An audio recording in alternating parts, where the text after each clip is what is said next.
He's a professor. Okay, got it. I'll fix that. One sec, Scott. There you go. All right. I want to get you anyway. recorded too. We're good. Okay. Should I start from the top? All right. Well, anyways, he's an assistant professor of accounting at Francis Marion University. He's the co-owner of the Future Forward Academy.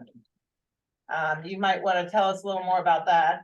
He is on the board for the South Carolina Association of Accounting Educators and was honored with Wisconsin's Accounting Educator of the Year in 2018 and Marion University's Social Justice Award for service to the community. Kudos. And he's presented to international audiences. And I'm going to take no more time other than you're going to be able to tell us maybe a little bit more about your LinkedIn co-authorship. Is that sound good? Sounds like a winner. You did a great job. Thank you. All right. All right, we'll take it away. I will warn you, this is as political as I am going to get today, but it does make a point. You can read the cartoon. Hopefully you all can read it. Artificial intelligence can give convincing arguments that are factually incorrect. And out of the mouths of babes, do politicians have artificial intelligence? The highlight of this is that artificial intelligence can lie, can not tell whole truths. I'm not going to mention any politicians by name, but I will say that the whole idea of hallucinations is real. So if you walk away with nothing else today, realizing that this is not going to be 100% accurate every time you ask a question. It can be pretty accurate sometimes. Newer versions are getting better all the time, and we're going to highlight more details as we go. I think Nathan has a phone, and if there are questions, I probably can't hear you as well. I'm going to take some surveys, and I can't see too many hands. I'll just ask you to shout out, and we'll go where we can. But today, we're here to talk about ChatGPT and GPT-4. We're going to get much more details, but I want to bring your attention to two things on here. Right at the bottom, there's a tiny URL. If you go to tinyurl.com/WVCAE, you might recognize that, GPT-23, you have access to this full presentation. So you don't have to make notes like crazy. There are a lot of resources. There are a lot of links in here. And I will also point out my LinkedIn address. I wrote a book on LinkedIn a few years back. 5% of my grade for over 10 years in every class I have taught includes LinkedIn. I think it's that valuable, that's important. And that's Dr. Scott CPA. Yeah, that's the branding that goes with it. And if you prefer a QR code, you can take a picture of that. You can join that on your phone. You can, again, have the same tiny URL, and you'll have access to all slides, all that you see today in this presentation. But I'll start off with a quick question. I want to find out how many and how familiar you are. I want to kind of gauge the presentation to the audience. And I'm going to start out with how many can spell GPT? And I'm hoping I get a good response on that one at least. And we're going to go forward. And Nathan, if you want to shout out a number, or if anybody else can shout out how many hands roughly they see, I'd appreciate it. Because I've got backlighting, I really can't see hands being raised. Or just type it in the chat is good. Okay, we'll go in another survey. Have heard of it, but not used it. Okay, it's in the press. I mean, I'm guessing most have heard of it. If you can type a number, we got about 5 that have heard of it, but not used it. Cool. Used it a few times. Yeah, experimented, got to play with it, but not regularly. Let's get a count on that if we may. Just a ballpark number. So yeah, most of the folks are pretty new to it, 10. How about regular users? Maybe twice a week, 3 times a week. Use it in the classroom. I just using it today in 2 of my classes. Okay, so we got 2 heavier users. Any power users in the crowd that have been actively using it and really like it or not like it? Don't have to like it, but we've got 0 that are power users. Well, you're in the right place. We're going to go through the basics. We'll talk about things like prompt engineering. You've already heard my pitch on hallucinations, but we'll get more of that. By the way, how many have heard of hallucinations? Just the term itself. Does that resonate with anybody? And a rough count of that, hands up, please. And about half are familiar with hallucinations, which the other half will soon be more intimately familiar. I'm first going to start out with a demo. And then I'm going to go into the basics. So this is an advanced case of using GPT-4. There's two versions, ChatGPT 3.5, which is free. Everyone in this room has access to it. GPT-4 is the $20 a month version. And if you use it more than 2 or 3 times a week, it is very well worth it. It's much improved, has a lot more capacity. It gives much better answers, and it can read things and do things that GPT 3.5 cannot. But I'm going to have an analysis here, and I'm going to go in and pull in a spreadsheet. Now, this tiny URL, I love tiny URLs, WMT, Walmart ticker symbol, GPT analysis, you have full access to 5 answers. I prompted ChatGPT 3.5, and the proper name is not ChatGPT 4, but GPT-4. And then I use something called plugins, and I let it go out to the web and find stuff about Walmart. It only went up to 2020. I went in and said, wait a minute, I'm going to get the URL for Walmart's financials directly from the website. And it did analysis, 23, 22, 21 years. And then I downloaded a spreadsheet. I went into Edgar. All our students can do it. You guys can do it. Any publicly traded company you know is on Edgar. You can get all the financials in Excel worksheet, just like that. And that's what I did. I downloaded it, and we're going to do some analysis with that. I also did a presentation yesterday for CPA Association, and I mentioned that most of the folks in the audience aren't auditing publicly traded companies, doing taxes for publicly traded companies, or teaching publicly traded companies, but they do have a spreadsheet of their clients' financials or a small business financials. And you can import that financial Excel spreadsheet, and we're going to do just that. So I'm going to go over live into ChatGPT 3.5 and GPT-4. I'm going to show you a little bit about what it looks like. And we're going to take a look at the screen and do a deeper dive. So we go ahead and we'll do a new share. And we go in and take a look at our full screen with GPT. So if you go in, and by the way, you go to openai.com, I've got links later on, you can get ChatGPT 3.5. And you can probably see on the screen, it says our fastest model, great for most everyday tasks, available for free, and it's there. But I'm going to use GPT-4. GPT-4 is slower, but a heck of a lot more data and a heck of a lot more capacity. And you are limited to 50 messages every 3 hours in GPT-4, and then you can fall back to 3.5, but that's kind of a lot. Now, you can browse by Bing. That was just added in the past week or so. Advanced data and analysis I'm going to use.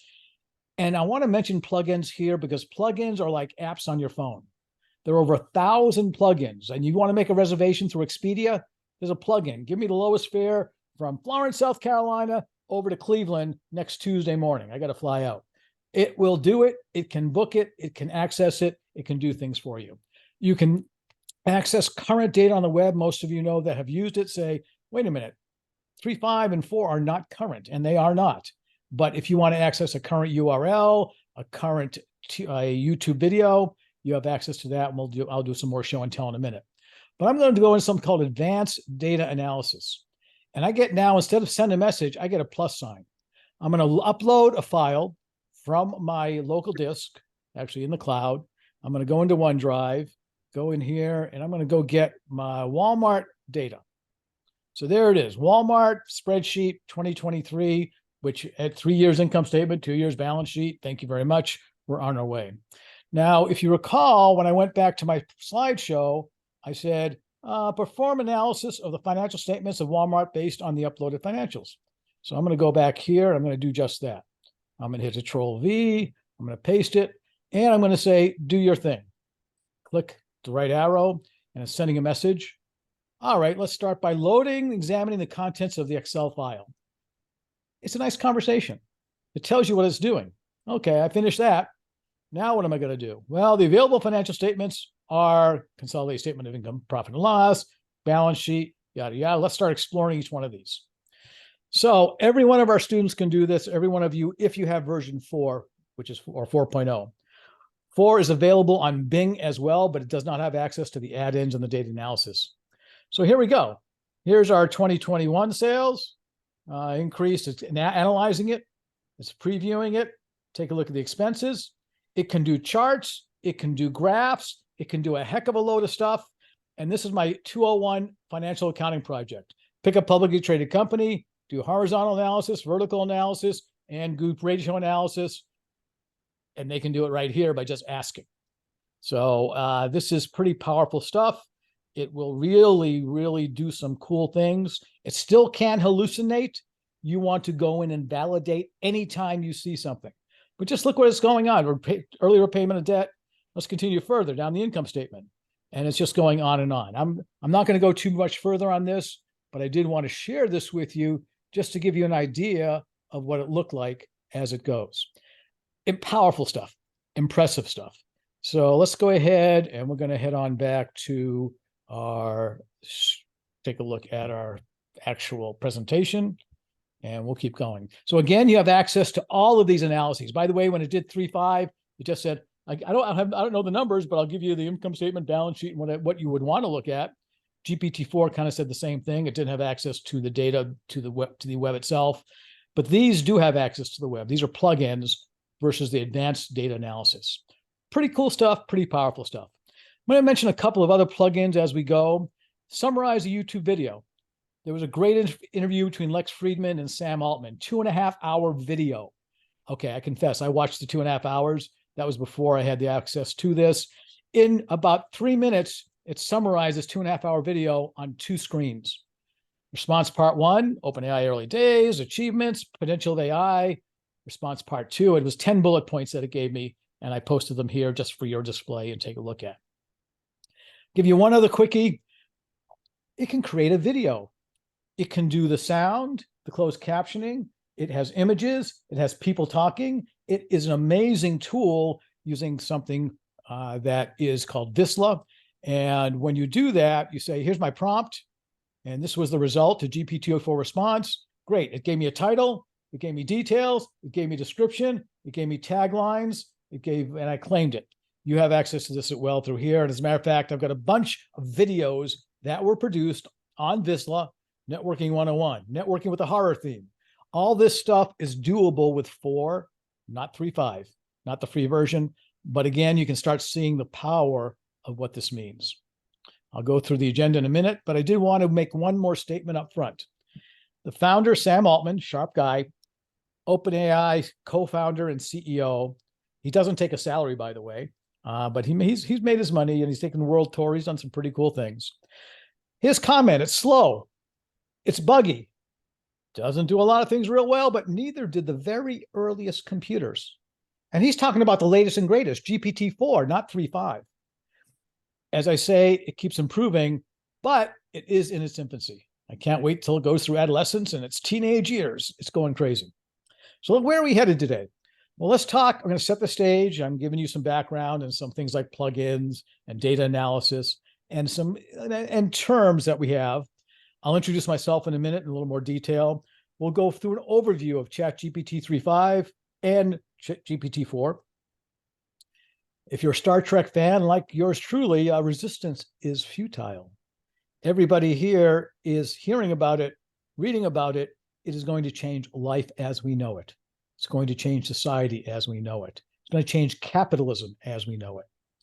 We'll talk about using it nonprofits and accounting arenas. I've got some use cases that are described. Benefits and limitations we'll cover. Prompt engineering. How many have heard of the term prompt engineering? Let me just do a quick survey again and get an idea of how many prompt engineering familiar folks we have out there, because it is about a third are familiar or have heard of it. Cool. It is a $300,000 a year job before November 30th when ChatGPT 3.5 came out. So people were making that. It's going to be obsolete in a year or two, and I'll explain why a little bit later. We'll get conclusions. I've got acronyms, terms, resources, all kinds of stuff. And if we do have time or want to stick around afterwards, we can go ahead and have access to the go live. All right, another survey. And I'm going to do too many more, but I want to do a show of hands here as well. How many have used artificial intelligence? And we'll start with not sure, and we'll get about a count. And once we get the count, about 2 not sure. How many say, nope, I haven't used it? Not used artificial intelligence. Let's do a quick question count on that. We got 1. How many? Yep, I've used it. And let's go for probably the rest, I'm guessing. Lots and lots. And I'm not going to say you don't do surveys on Zoom. But the reason I asked this, okay, this is a trick question. A question I could have asked is, how many of you have used Netflix or Siri or Hey Alexa or even Google Maps? I bet every hand in the room would probably raise. And yes, you've been using artificial intelligence. As a matter of fact, it's been around for over 60 years. Not in the current form, obviously, but we'll talk more about some of the history that goes with that. Who am I? Dr. Scott. Yes, I brand under Dr. Scott. Just got my doctorate in 2019. I'm on the market. If you know anybody, let me know. Got my master's in education in 15, Wharton MBA, CPA, Big Four alum. Okay, it was Big Eight when I was in it, but out of Boston, but Big Four as well. Been a full-time academic for 15 years and was accounting program director for 12 at a previous institution. I publish a newsletter, and I'm going to give your attention to that. Career Capsule 8, Career Capsule 9, there are a bunch of newsletters. These talk, they all have a conversation. I don't use it to write my newsletter, although I'm probably in the future will be doing that. But every one of my newsletters called the Career Capsule has a ChatGPT conversation or a GPT-4 or a Bard or a Claude 2 you might have heard about, just signed a deal with Amazon for up to $4 billion. I like Claude a lot, but I'll talk more about some of the options down the road if we have time. But I want to bring your attention to a couple of URLs in English, in Spanish, and Chinese. And by the way, I did publish Your Complete Guide to Succeeding with LinkedIn a few years back. And literally a week and a half ago, Living Your Dream Career, I co-authored with a colleague out of Wisconsin as well. And do what you love what you do.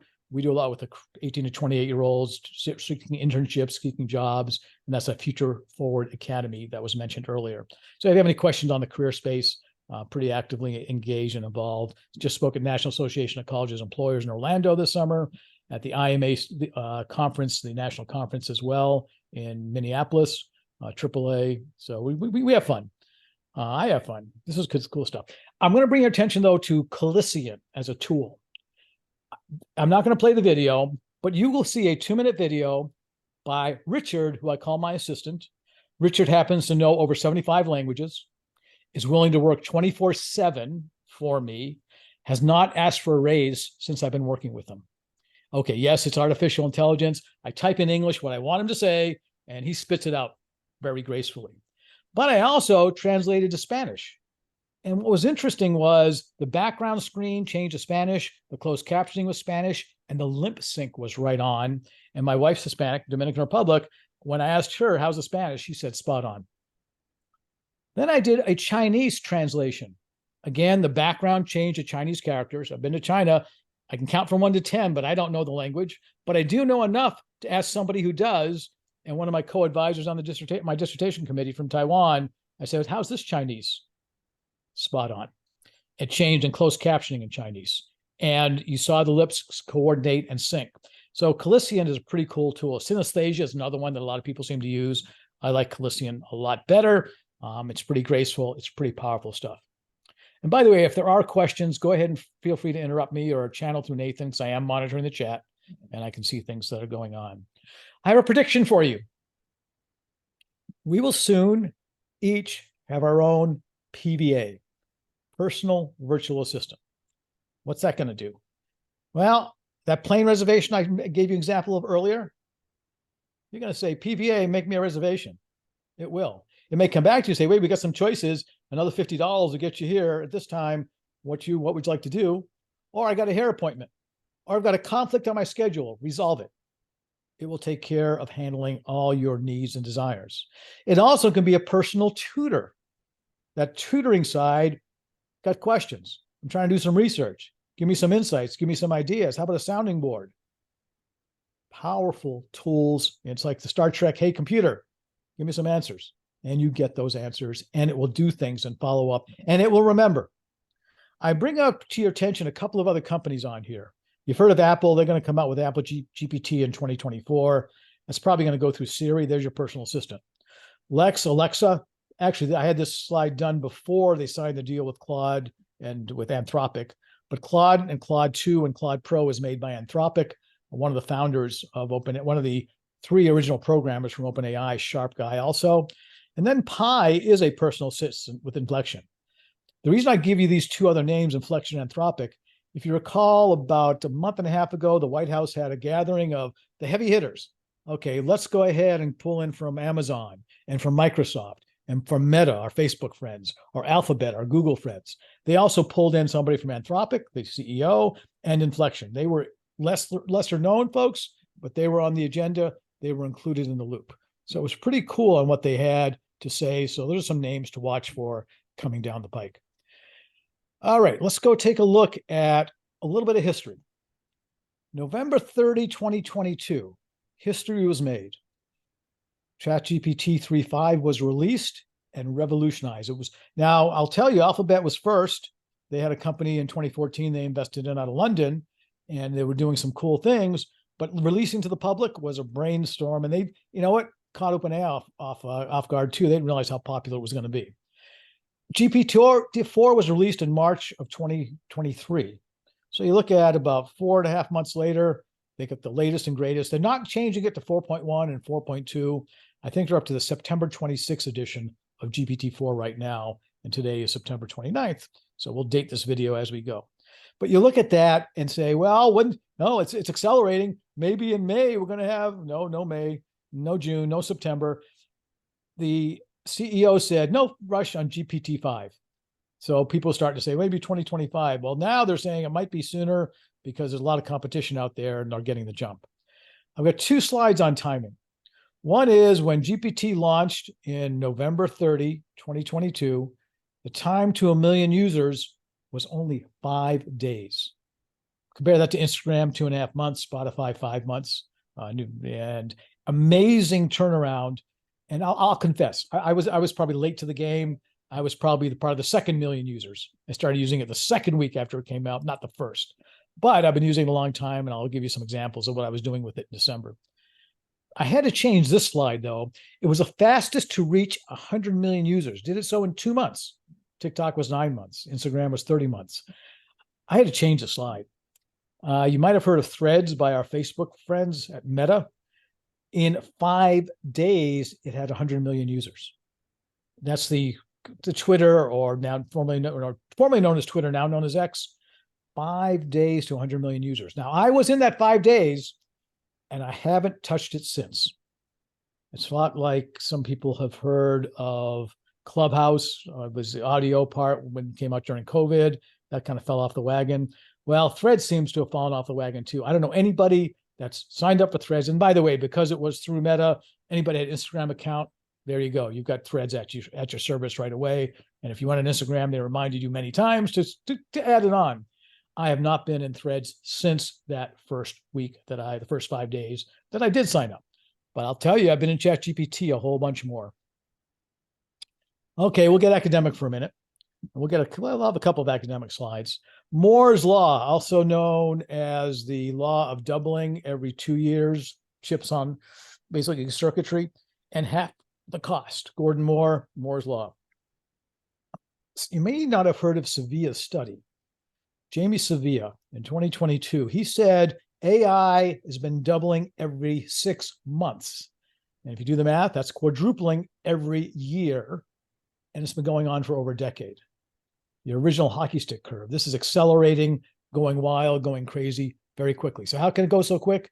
Well, we got computers. Wait till quantum computer kicks in. That's going to be crazy. But the computer speeds, the storage, and the ability of algorithms that are being created to take advantage of the program. All right, a little more history lesson in terms of capacity. We've got February 9th, 2019 was GPT-2. We had GPT-3, then 3.5. 3.5 added some human language training, which I'll talk more about in a few minutes. That's why it's so conversational. That's why it's so convincing, sometimes scarily convincing. And then we have over 1 trillion parameters. Some say 10 trillion, some say 100. They don't have an exact count on GPT-4. Crazy capacity. But I mentioned Meta has Llama 2, Alphabet has Bard, Amazon has Lex, Salesforce has Einstein, some other tools. And just to give you an idea, most of you will probably not be using ChatGPT 3.5 or GPT-4 to interact with artificial intelligence. You may be using another application. QuickBooks is coming out with interaction. Microsoft Office, Microsoft Windows just released a couple of days ago. Other tools for art, music, writing. There's some slides here. I'm not going to go into any detail on this, and I'm not going to go detail here other than there are links. You want to play with u.com, which I really like as a search engine, better than Bing. I like it better than Google. U.com will actually do citations. It'll give credit where credit is due and usually pretty accurate. But here's ChatGPT, Bing Chat, Bard. You have access to all those here on this screen. So how the heck does it work? I mentioned before, artificial intelligence has been around over 60 years, obviously not in the current form, but pretty active. So when you think about it, it actually does, it's a word completion tool. It predicts the next word. So if I said, Chicken Little was right, the sky is, and in your mind, you're saying probably either falling, or the answer I got Thursday, blue, or something similar. So there's probably a 20% chance the answer is going to be blue. There's probably a 90% chance the word's going to be falling. That's all this model does. It's a word projector. It takes the word, the previous word, and by the way, it's got a big data set that's combed the web, 20 to 30% of the web, depending on who you talk to. It's got it in its large language model. It's there, and it starts answering and the query that you make, and then it projects the next word based on probabilities, based on statistical potential and statistical anticipation of what the next word would be, which means sometimes it predicts a word, then another word, and another word, and it veers off course like crazy. I asked my students, my class, I said, okay, give me the name of a book that you're studying in English or history or some book that you're process you're going through. They gave me the name of a book. I said, okay. I was asking ChatGPT 3.5, tell me about this book. It said, father and son, on a journey, on a mission, cool stuff, doing excellent, exciting things. At the end, they learned a lot about each other and from each other, and life was glorious. The only catch is, at the end of the book, the father died. So it wasn't quite as glorious as ChatGPT 3.5 thought, but it kind of veered off course. So you got to be careful. You as an expert in accounting, you as an expert on literature would have probably read the book and said, wait a minute, time out. That's not quite correct. You didn't really read the book, did you? So you got to be careful of those hallucinations. If you ever played a game of telephone or had your kids play a game of telephone, it's like, here's the message, pass it on. By the third person, it's getting kind of garbled.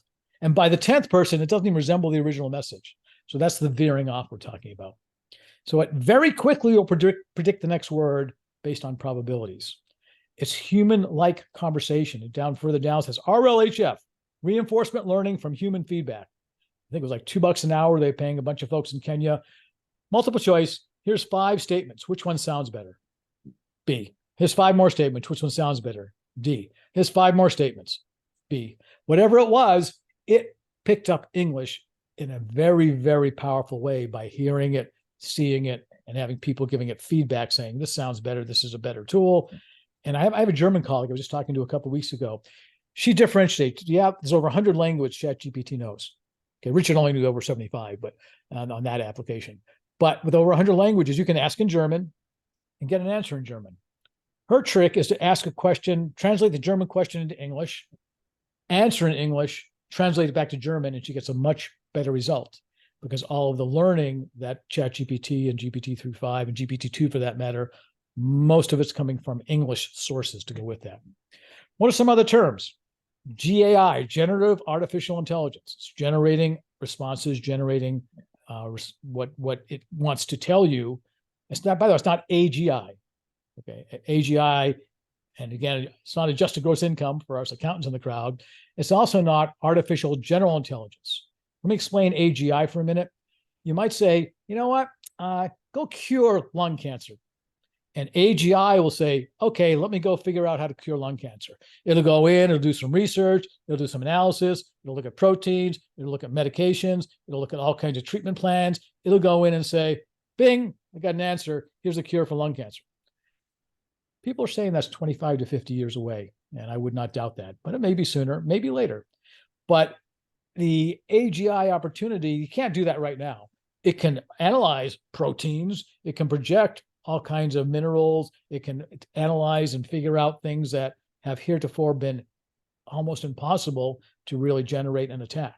So this has a cool ability to do analysis, to do research, but it's not at the AGI level. So generative AI is the term we use for all these things. Large language models, we also use as a term for these things, and AI chatbots. I'm going to use those synonymously here. They just be interactive. It also uses natural language processing. It uses English. We talk about it. We're good to go. We're having a good time, and we can learn a lot about it. Warning, it's a fixed data set. If you ask it, what's a good stock to buy right now, it'll say, I can tell you great stock in July of 2021. And probably most everybody in this room could probably do the same. But if you said, what's a good stock today? It'll say, I only go up to September 2021. And by the way, GPT-4 recently now goes up to January 2022. So that's a very recent change, but it's still 3.5 is at September 2021. So it's not combing the web constantly. It's not updating constantly. This software, the tool, the algorithms are updating, and the boundaries, the guardrails are updating, making it more safe, making it more, I won't even say user-friendly, but usable and more truthful because it's finding things out. But it is not current on today's data that's all on the web. And we got to be careful. There's going to be a bunch of junk floating on the web. I'll tell you about in a few minutes. All right. This is not a bad scale. If you say, well, GPT-3 has this much data and GPT-4 has this much data. Look at the right and you can see GPT-4 has a whole bunch more information that it can draw on. It also can recognize tables. You can have handwritten notes, take a picture of it, and it can be recognized in GPT-4, where GPT-3 can't recognize graphic images like that or anything. Pretty soon, we're going to be talking. It's going to be audio. So let's do a few more comparisons on 3, 5, and 4. You'll see here that we are looking at a chart, and if you look at the top, it says exam results, 3, 5 is in the blue, and green is 4. 4 is a lot better. It adds and enhances overall. It can now pass the bar exam from the 10th to the 90th percentile. GRE, quantitative. It didn't do much when it went to the GRE in writing. But if you're a wine connoisseur, the sommelier exam went from a 46 to 77%. And by the way, it can now pass the CPA exam. One of the features built in, I talked about plugins, and I gave 2 examples in early slides. These are also APIs. Real-time extended functionality. It'll extend to the real time in the web, access current URLs. I like this Bill Gates quote. We always overestimate the change that will occur in the next 2 years and underestimate the change that will occur in the next 10. I took the liberty of modifying that, and I say overestimate in the next 6 months and underestimate in the next 2 years, not 10, because it really has accelerated. It's gone nuts. It's gone crazy. All right. I want to clarify. I used to call ChatGPT and GPT-4 a Google on steroids. I've changed my tune. It is more than a Google on steroids. Google is a one-way ticket, one-way communication. You ask a question, you get a whole bunch of answers that you got to do research. In AI, you get a conversation going. As a matter of fact, if you say, there's my 10 points in an outline. Oh, by the way, in point number 3, write a blog for that. Point number 5, can you elaborate? Point number 6, it remembers what you've typed and you're having a conversation. Google will give you lots of resources, but you have AI will give you answers, and then you have, again, that dialogue where you can ask more questions. And finally, Google forgets previous queries. AI does not up to its capacity. 3.5 has about 4,000 words, and 4 has up to 26,000. So the question is utopia or dystopia? Utopia or dystopia? I'll give you the short answer. Yes. A lot of people are fearing, yep, Terminator's upon us. Skyrim, look out. It's going to take over and dominate. It's going to create a virus that's going to destroy the world. And could it do that? You know what? That's a distinct possibility. As a matter of fact, some of the gurus say there's a 10% chance that this will destroy the world. I'm a little bit more optimistic that 10% is a real high percentage, actually, a scary high percentage. But I think there's a lot of folks getting involved, from government to individuals to nonprofits to corporate is coming a long way. So I'm going to skip this survey for now, but I will share a quote. It would be ridiculous to not be worried. I'm somewhat worried, but optimistic, and we do need to come together. I'm 90% optimistic and 10% worried myself. So you need a little healthy dose of a little bit of worry. What's life without a little worry, right? What's the fear? Fear I will be replaced. Chances are not. There's a quote that I've got on a slide, and I've got a source for it. It's not AI that's going to replace you, but someone who knows AI just might. That's the power of AI and the power of the tool. Security concerns, very legitimate. You don't want to type in social security numbers or PII, personal identifiable information. It has biases, and it has political biases. So different platforms, different large language models have different political biases. And I'll mention those in a few minutes. They have different source of data, and the source data is how it often biases. Too much information, model collapse. I'll give you an example. The book I just wrote, 17 chapters, or co-wrote on the career space. I used AI at the end of every chapter, and chapter 17 is AI in total. I did not use it to write any of the chapters, but I did use AI, and I said, write me a 15-chapter book. And it couldn't count. It gave me a 25-chapter book. And it was garbage. And I could have published it, but I wouldn't put my name on it. I'd put OpenAI's name on it because it was junk.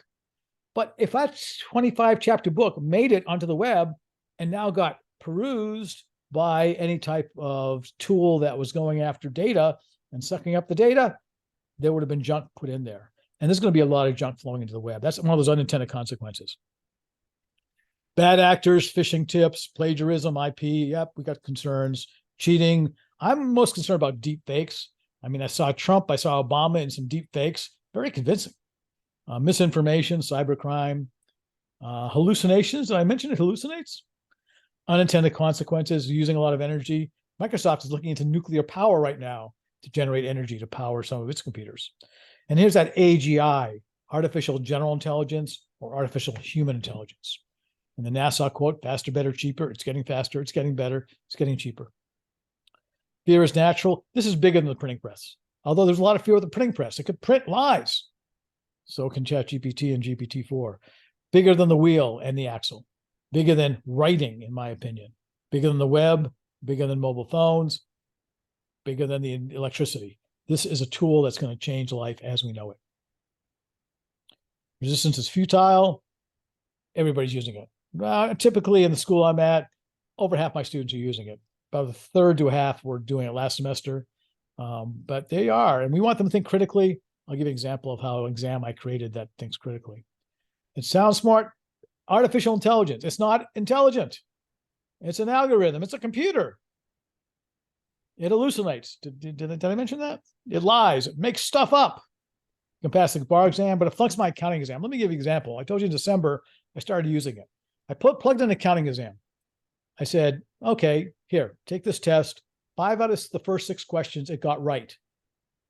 And I was worried. My students are going to cheat like mad dogs. I'm never going to do a take-home assessment again or a take-home exam. They're going to just plug in the question and pump it out. The next 6 out of 7 questions, it got wrong. And I was more worried. What do you mean? Why would you worry if they're getting it wrong? Isn't that good? Well, I was more worried because it was very convincing. The language is strong. It goes step by step and is well structured. And I need my students to realize that, A, this hallucinates and can be wrong. It's not real good at math. It's not an Excel spreadsheet. It's a word generator. Excel is great at math. This thing is not so good at math. The problem we had, though, is looking and saying, okay, it scored a 46% on my exam. So I'm doing a case write-up right now with a colleague.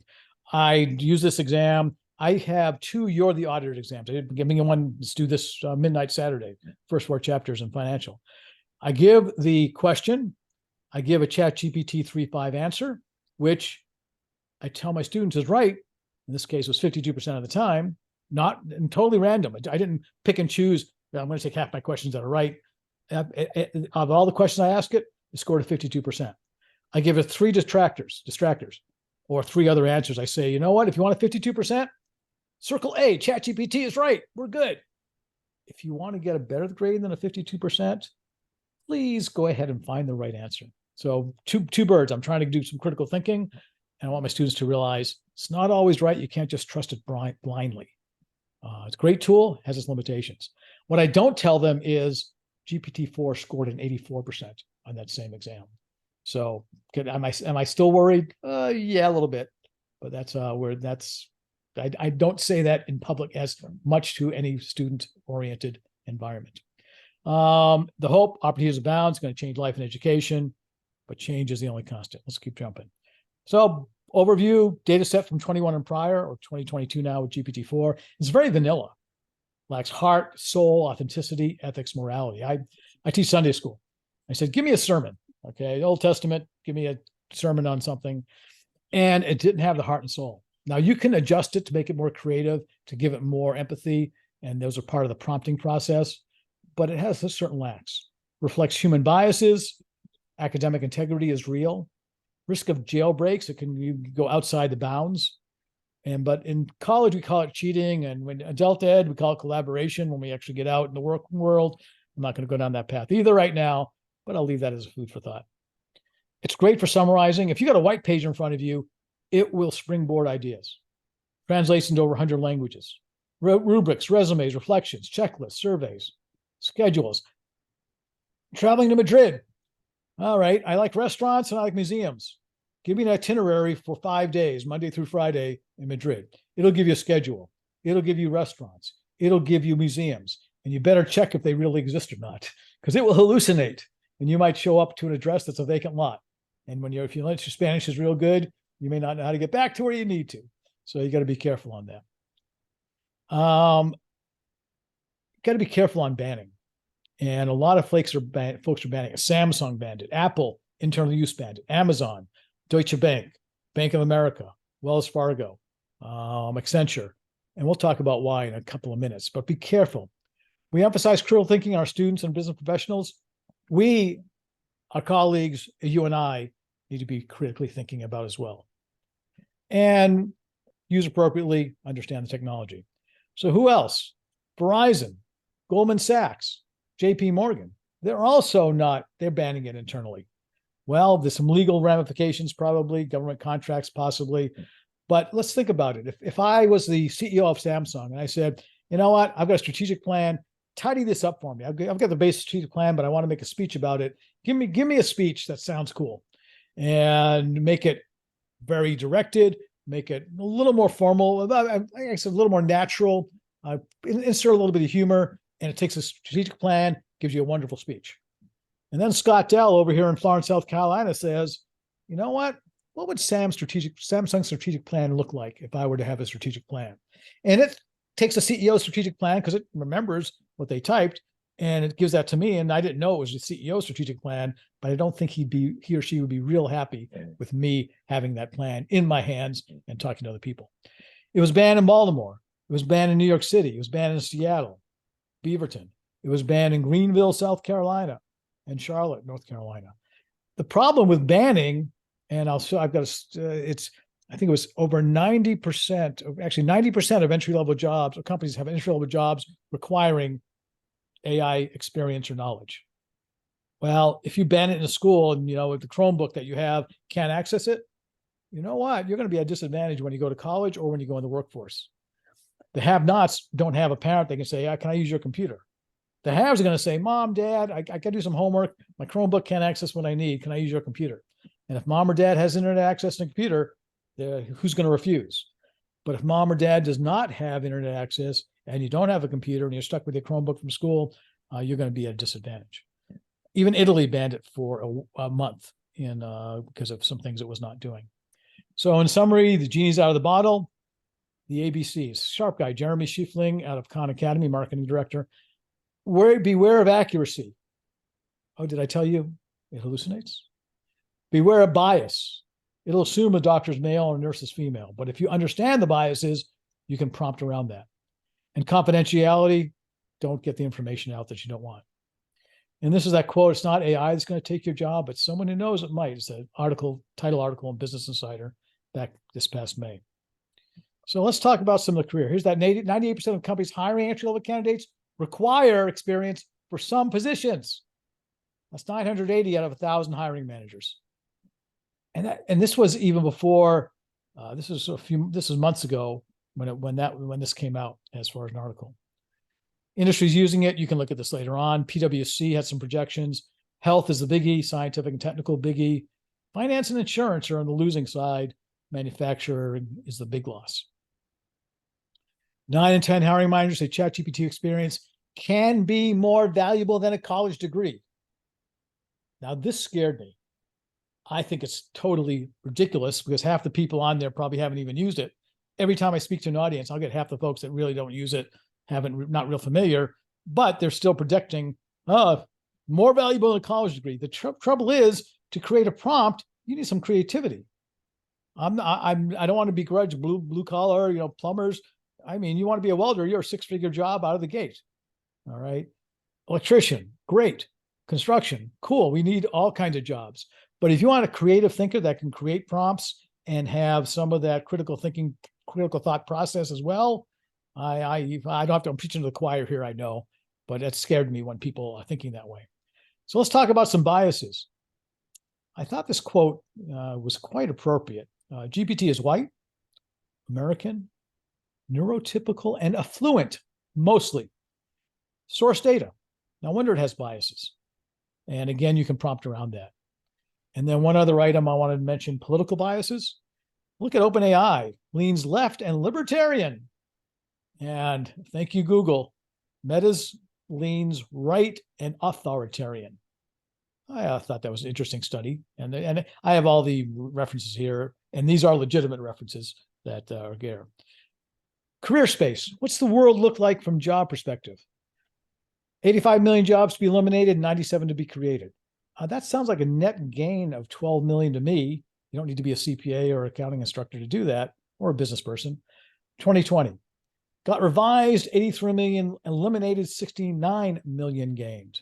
So we're at 14 million lost as of this past May over the next 5 years. And frankly, World Economic Forum is just throwing darts. They don't know. My own personal concern, yeah, jobs will be lost and jobs will be gained, but in the short term, more jobs will be lost, and in the long term, more jobs will be gained. There's certain things, skills we need to develop to take full advantage. I'm going to talk about a few more studies and some things out there, and then I'm going to open up for questions. If you look, follow the money. PwC, over $1 billion. My alma mater, EY, 1.4 billion. Accenture, 3 billion. KPMG, 2 billion. JP Morgan, only $1 billion. Okay. A lot of money's being thrown at this stuff. Investments, IBM, 200 billion. Microsoft, 13. Meta and Alphabet, 30 apiece. So let's talk about some studies. Some of you may have actually been on this. David Wood out of Brigham Young, sharp guy. He actually pulled in, he did the same test I did, but with 328 co-authors. And he did it after, I was first. I was proud of that, but he had a great idea of pulling in 328 people together to submit exams, then submit a ChatGPT 3.5 capability, how does it grade, and then submit the average grade of the students. What he found overall, 46% for ChatGPT and 76%, 77% rounded up to the average student grade. Here's a CPA exam, 51% with a 3.5. I'm going to point out, passed the CPA exam with GPT-4, 84% with advanced prompting. Couldn't just plug the question and expect it to give an answer. There's some advanced prompting that went into that. Here's some tax usage. You can probably see that on the left, we got public accountants. In the orange, we have private accounting. So if you get your CMA, which I'm actually getting in process, I've had the CPA for a bunch of years. So tax research, back office functions, you have public accounting, tax research and compliance are the biggies when it comes to tax use. And then journal accountancy, co-authored with a colleague, MFON. We have answer your client questions. This is for types of questions, journal of accountancy. Strategic finance out of the IMA, co-authored Kim Church, as well as Laurie Burney and myself and MFON. ChatGPT and AI accounting. There's some good research tools and discussion. My second to last newsletter specifically addressed higher ed, so something to look at. Ethics, I'll mention, I'll give it a byline. I just submitted actually a strategic finance paper on ethics of AI and some suggestions and some thoughts. And the last thing I want to talk about, besides the journey being the reward, is anybody can think of what the hottest new programming language is. Okay, so the former chief of Tesla, he was talking about the hottest new programming languages. And going in, he said, Fortran. Well, I don't remember doing Fortran. Some of you might also too. COBOL, nope. RPG, Basic, C, SQL, SQL, nope. Python, Python's a good language to know. R is a good language to know, but that wasn't it. Looking at C++, Visual Basic for Applications. Those are powerful. Those are good to know. Oh, here we go. Tableau, Power BI, data visualization. I'm starting in 201 and 202 with Tableau. I believe data visualization is a key for our students to be aware of. How about I'll put a byline. If I had kids in college, my youngest is 24 now. If I had kids that are still in college, I'd say go learn Python. But the real language, does anybody want to guess? Take a shot. The former chief of AI at Tesla, Andrej Karpathy, says hottest new programming environment language is English. That's the tool. And Nobel laureate Naguib Mahfouz out of Egypt in the 60s said, you can tell whether a man is clever by his answers.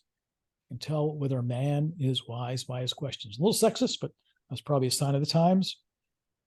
Cool quote. And just one more cartoon. That'll be the last cartoon. And I'll mention two other things and then open to questions. Hiring. Need a growth hacker? Nope. Brand guru? Nope. Social media ninja? Nah. Rocks. I'm looking for real qualifications, not just buzzwords from a resume or LinkedIn profile. How about a prompt engineer? When can you start? This will become outdated. In a year or two, you're going to say, GPT-4 or GPT-5, I'm trying to get this information. What is a good prompt to ask you? As a matter of fact, you can say, don't answer my question yet. Ask me more questions on what you want to know. I want to build a resume. Okay, what do you need to know? Oh, well, I need to know what kind of position. I want to know your background, your job experience. Great. What else do you want to know? And you can have that dialogue and it'll build a resume out of scratch. I've got some prompting information. I'm going to one more quote for you. The power to question is the basis of all human progress. And how you chat, how you prompt is kind of crucial. I've got two methodologies. I actually workshop. I just did a session 3, GPT-3 for the New Mexico Society of CPAs on this past Wednesday, and it was a prompt engineering workshop. I've got two methods, the Dr. Scott D method, don't have to copyright that one, the R*C method, and there's just descriptions on these slides. When you're creating a prompt, I'm not going to go in detail here. That's the Dr. Scott D, that's the R*, and just some tools in your toolbox and things that you can have available to you. I've got a bunch of resources, present future trends, acronyms, terms of interest. There's some newsletters that are kind of cool, some daily, some weekly, but if you want to get more information. Tools, here you can go into Bard, you can go into Llama 2, you can go into Claude, you can go to DALL-E 2. They just came out with DALL-E 3 actually, and come next month, October, you're going to be able to access it through GPT-4. You can prompt it in GPT-4, it's going to generate. Canva is an add-on right now you can get to.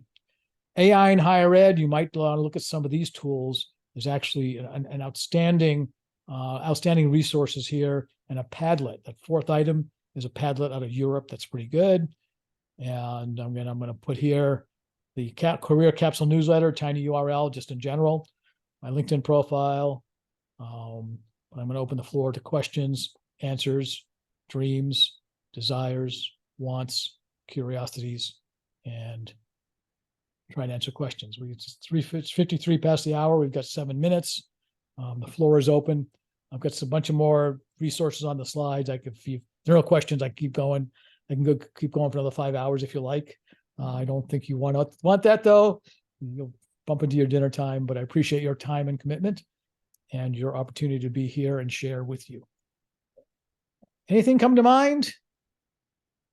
And as a good faculty member, I'll shut up and say nothing for 6 minutes and see if anybody fills the void. Dr. Scott is going to make a comment. I've got a faculty member who, by his own admission, has learned how to use this because he's lazy. But he uses... I'm sorry, but by his own admission has what? I can barely hear. Lazy. Lazy, okay.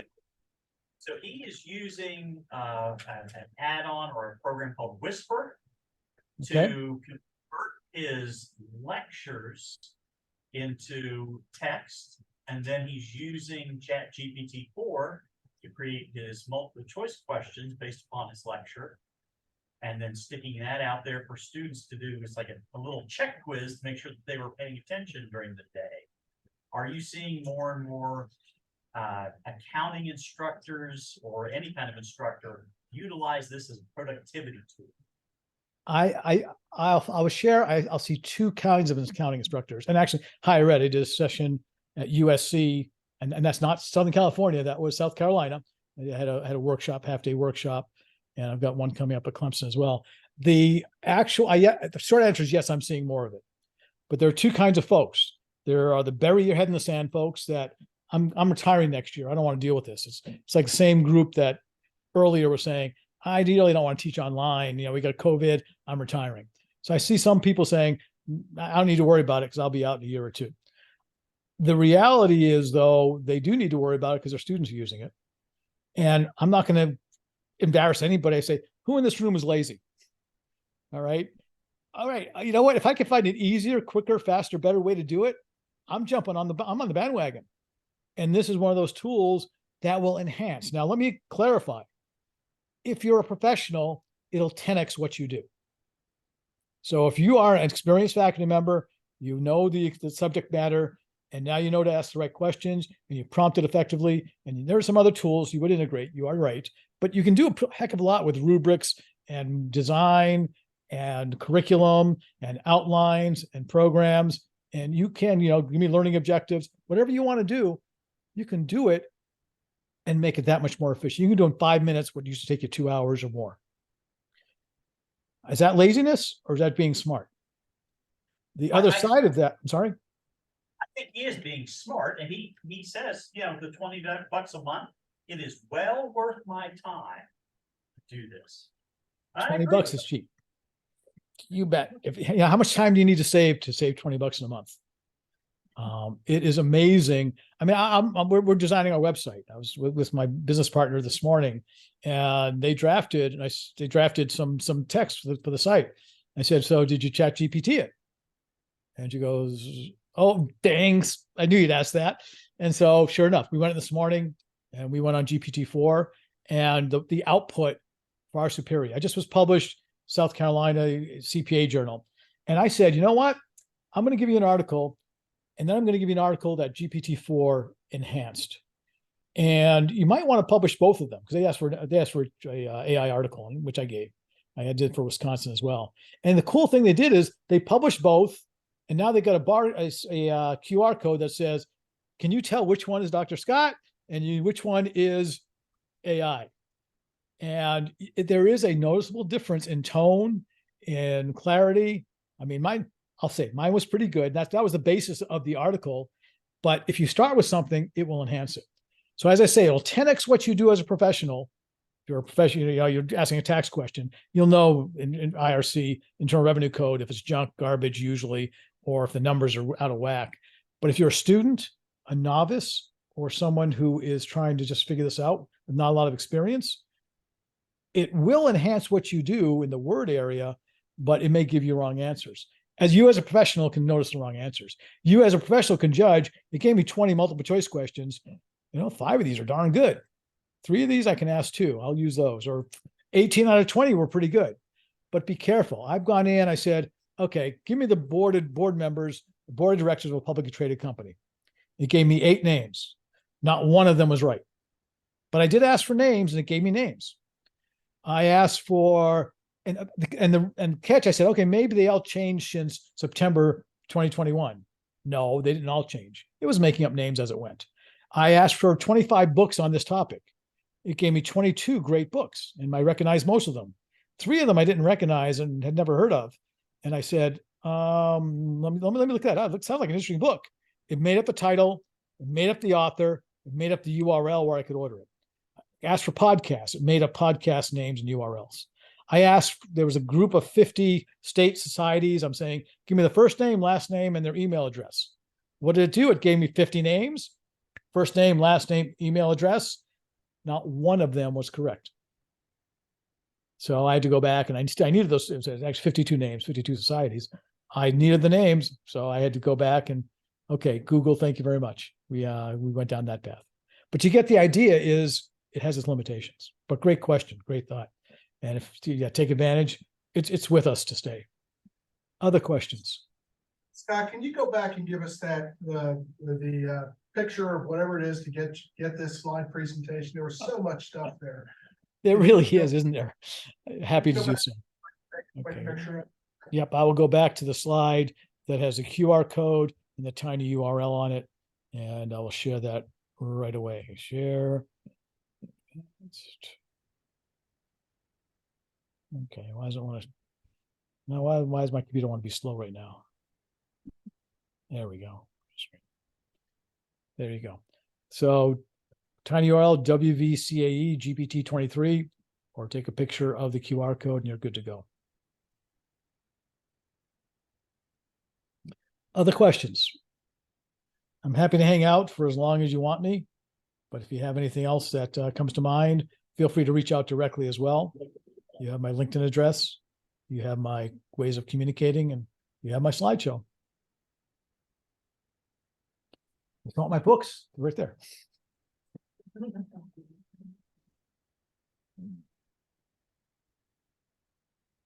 Anybody still need more time to get that?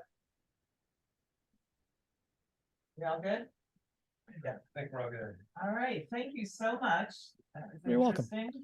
And maybe I'll see some of you either in Bethesda next month. We've got we have an AI ethics session panel, will be the last session.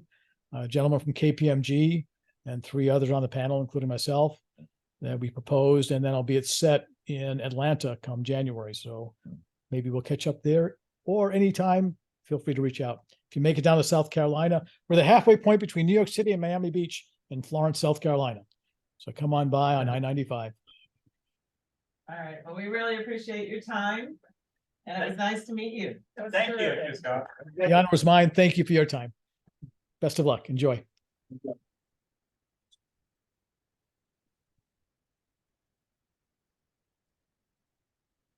We may have a no-show.